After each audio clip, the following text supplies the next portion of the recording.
Waking up with a violent jolt, I discovered that I had been tied down in a chair at the foot of a large table. Not tied down in the sense that I had a rope tied around me, but that I was chained to the chair by metal handcuffs. Looking around frantically, I saw that Travis was sitting next to me. He waved to me happily, and I stared at him with a mix of anger and absolute sorrow.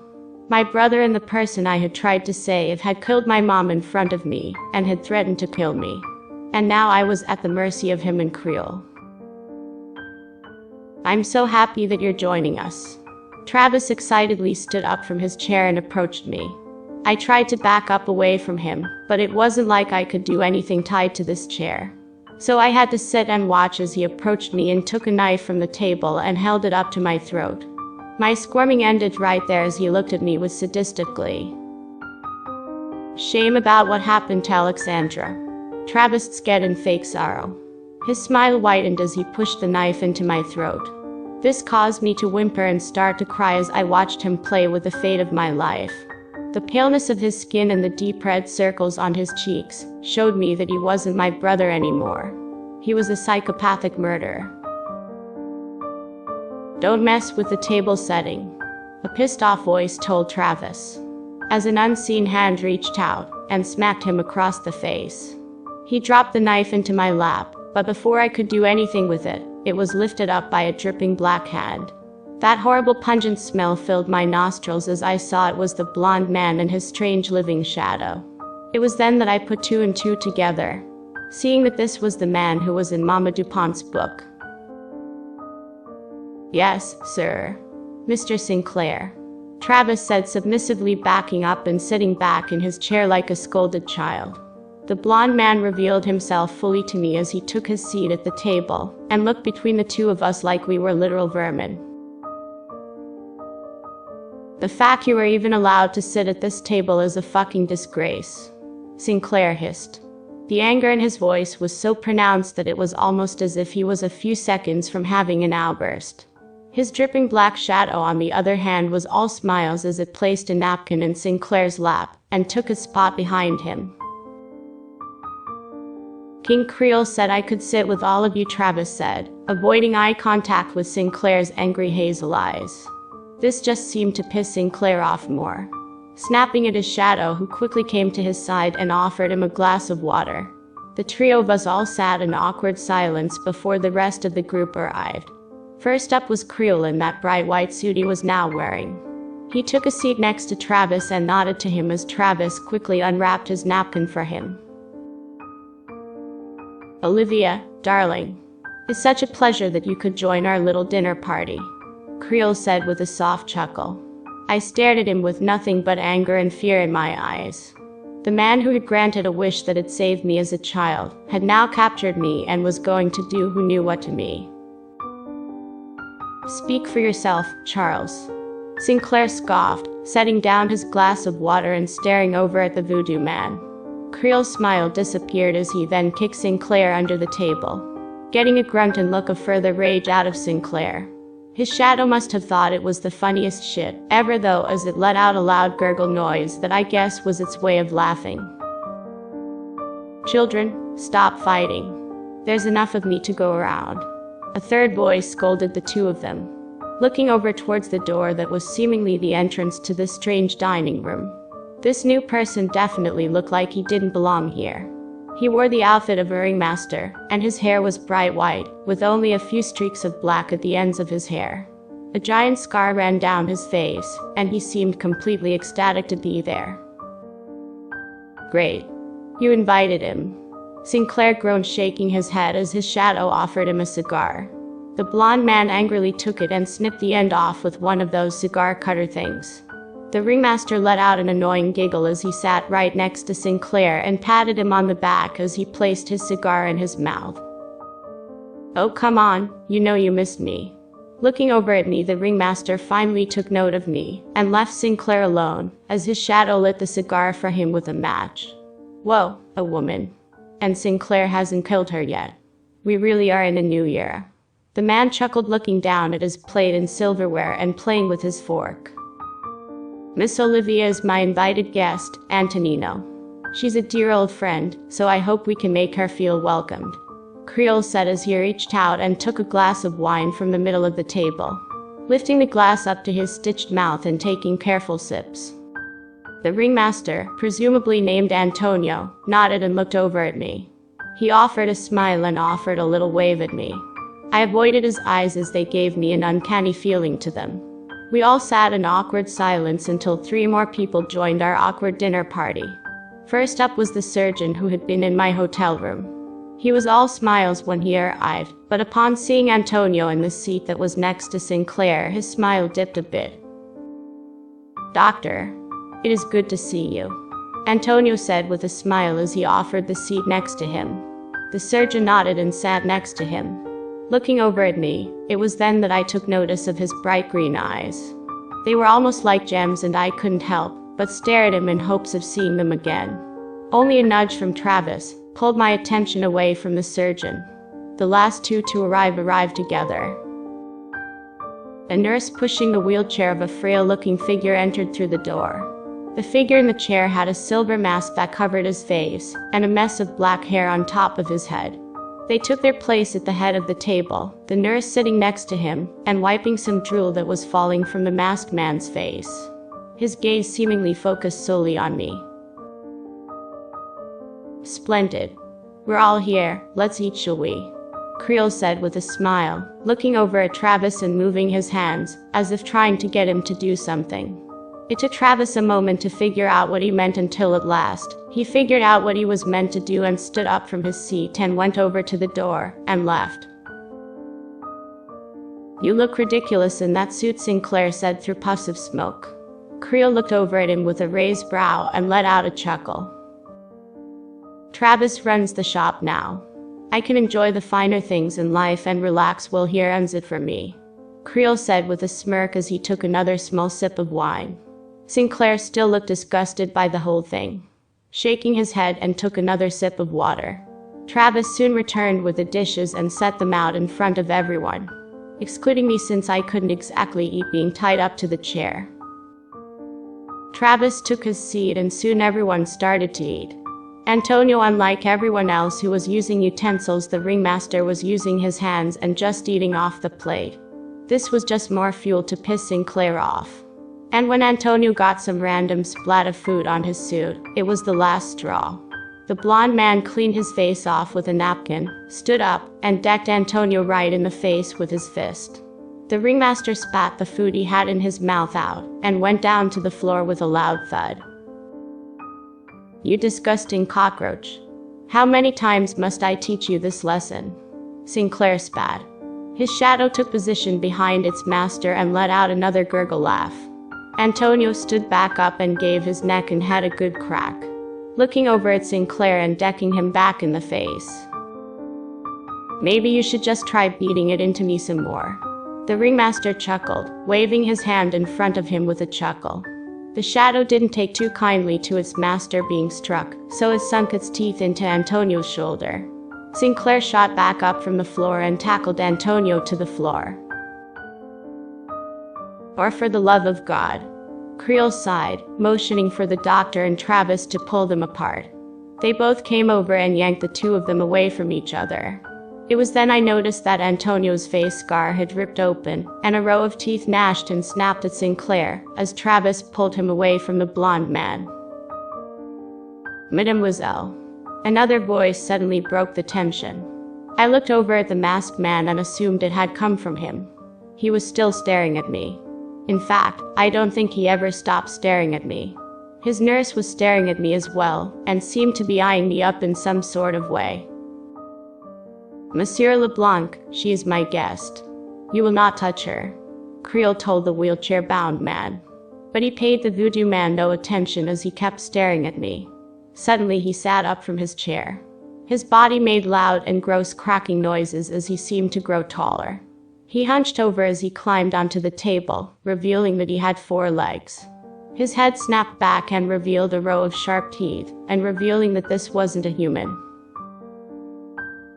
Before anyone could stop this creature, before he broke out into a sprint on the table and tackled me as I let out the loudest scream I could muster.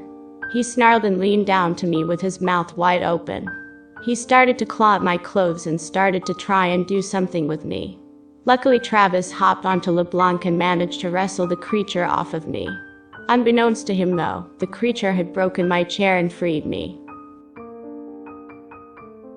"You shouldn't have brought a female here." The monotone voice of his nurse scolded as she approached and pulled a needle out from her bag. She gave a jab into the creature as it snarled and snapped in all directions. Soon it started to calm down and went limp. I took this moment to stand up and start running towards the door. My leg was grabbed by the black goopy hand of Sinclair's shadow, just as I was about to reach the door. Looking back, I saw that I was being watched with a grin by all the people in attendance. Sinclair was the only one without a smile. The shadow started to pull me back towards the table, looking over at anything I could use to stop my fate. Finally, I realized that I had the handcuffs around my wrists. Whipping them around, I struck Sinclair in the face as he approached me to pull me off of the doorknob. He let out an annoyed grunt, and his shadow let me go long enough for me to escape through the door, slamming it shut and locking it. Doubling it up by quickly shoving a table in front of the door, and looking around to try and see where it was that I had ended up. I was back at the Voodoo shop. Although this wasn't the one I had visited Travis in. This was the original one. While it might have looked similar to Travis's, there was no mistaking this as the original. Looking around frantically for some kind of item that might help me, I was unable to find anything to help me. I searched behind the counter and tried to look into Creel's office. But all of it was for nothing, as I couldn't find anything that might help me defend myself. I resolved to just make a run for it, but upon trying to open the door, I found that it had been chained shut from the inside. I was once again trapped with no way out. Taking some deep breaths to calm down, I finally looked down at my shredded clothes and tried to cover myself the best I could. I began to wish for Tempe to come and save me. But I had no idea what had happened to him after I had fainted in the hotel room. My best hope was that Sinclair and the surgeon had just left him there, and hopefully he would let Mama DuPont know where I was, or at least who had taken me. When loud banging began to come from the locked and barred door back to the dining room, I started panicking further. I looked around the floor for some sort of item, anything that could help me. That's when I noticed a pair of rusty scissors on the floor. Well, it was better than nothing. Picking them up, I held them close to my chest and tried using them to smash through the glass windows of the shop. But I was met with stiff resistance on the part of those windows, like they had been made to be bulletproof or something. My next swing was suddenly stopped by some unseen force when I held the scissors over my head to try and smash through the window again. Looking backward, I was met with a red-cheeked smile from Travis. Letting out a surprised shriek, I tried to pry my hand away from Travis's vice-like grip. "You really are proving to be quite bothersome," he sighed, twisting the scissors out of my hand and tossing them to the floor. Turning me around, he slammed me hard against the door of the shop.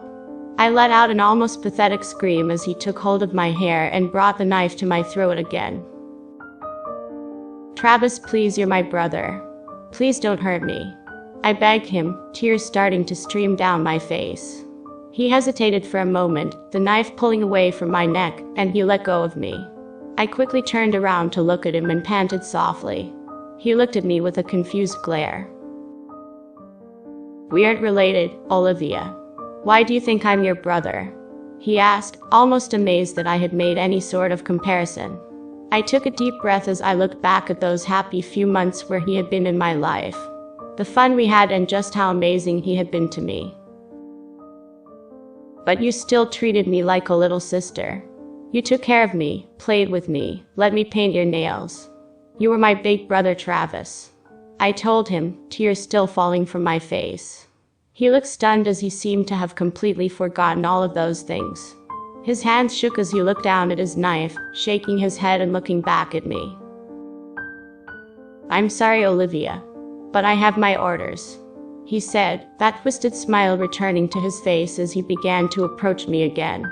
Thinking on pure survival instincts, I took my handcuffs and chains and used them to hit Travis in the face as I had done with Sinclair. He was stunned and dropped his knife to the floor as he stumbled backward. It almost happened in slow motion, like with what had happened to Alexandra. I leaned down to pick the knife up and lunged at Travis. He had no time to react as I plunged the knife into his chest. He let out a gurgled cough as black sludge began to pour out of his mouth in his stab wound. We both collapsed to the floor, with me on top of him. He stared up at me with a look of shock and confusion on his face.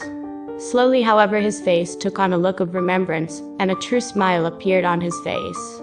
Hey, Livy," he said weakly. My heart was filled with dread as I realized what I had done to him. Pulling away, I stared down in horror at what I had done. Travis, I am so sorry," I told him, trying to reach down and pull the knife out of his chest, but he stopped me, taking my arm and holding it around the knife. He still offered me a small smile as he coughed up more black sludge. "It's okay, Livy. I'm so sorry I did this to you. I wasn't thinking right. I don't even know if I was thinking.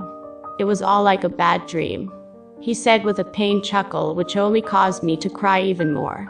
Travis reached up and wiped the tears from my eyes, and still offered me a smile. "I need you to kill me before Creel shows up and makes me do it to you," he begged. "Travis, no. I can't. Why, you're all I have left," I begged of him, refusing to do it to him. But he cupped my cheeks and kept wiping my tears.